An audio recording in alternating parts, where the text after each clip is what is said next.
मनरेगा की चर्चा होती है, मनरेगा की चर्चा होती है। ज्ञान देने की जरूरत नहीं है। मैं जरा कहना चाहता हूं, इसका इतिहास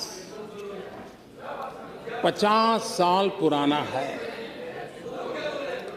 लेकिन उसके पहले भी राजे रजवाड़ों के जमाने में भी ऐसी कुछ न कुछ बातें चलती थी।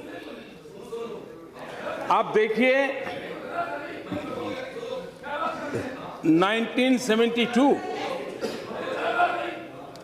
महाराष्ट्र की रोजगार गारंटी योजना 1972 में आई। 1980 में national rural employment programme NREP in 1980 में उसका रिकार्नेशन हुआ। 1983 में rural landless employment guarantee programme RLEGP ग्रामीण भूमिहीन रोजगार गारंटी कार्यक्रम आया। ये सब इनकारनेशन होते गए, योजनाओं का पुनर्जन्म होता गया। उसके बाद 1989 में जवाहर रोजगार योजना JRY, ये मनरेगा का पिछले जन्म का नाम है। देखिए मैं हैरान हूं, बाद में जवाहरलाल जी का नाम निकाल दिया गया और किसी और ने नहीं निकाला, उसी दल ने निकाला जो हमें कोसते रहते हैं। उसके बाद 1993 एम्प्लॉयमेंट एश्योरेंस स्कीम EAS सुनिश्चित रोजगार योजना ये आया।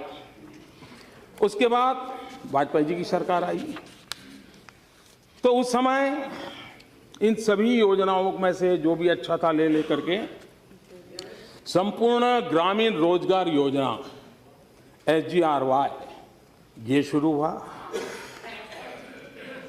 2004 में फिर उसमें इनकारनेशन हुआ। National food for work programme, काम के बदले अनाज का राष्ट्रीय कार्यक्रम आया। और उसके बाद इसने नया रूप 2006 में लिया मनरेगा।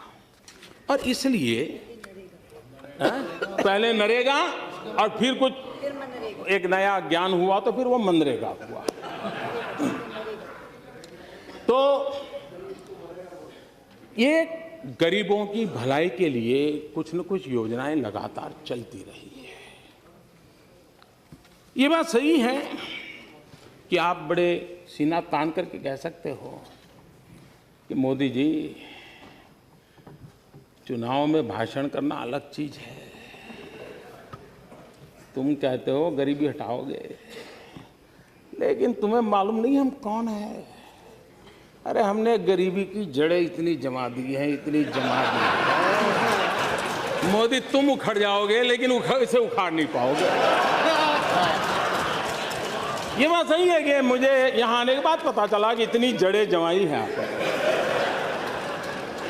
इतनी जड़ें जमाई हैं आपने।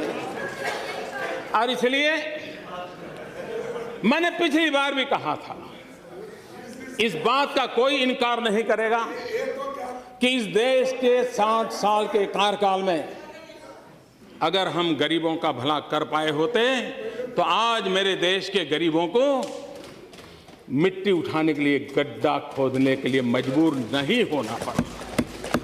ये हमारा सफलता का स्मारक नहीं है, ये हम सबको स्वीकार करना होगा। और इसलिए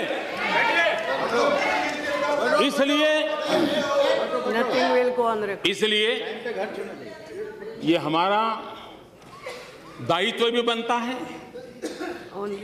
कि ये जो क्रमिक विकास चला है इस योजना का, उसको और अच्छी बनाए और उस जिम्मेवारी को निभाने का हम प्रयास कर रहे हैं।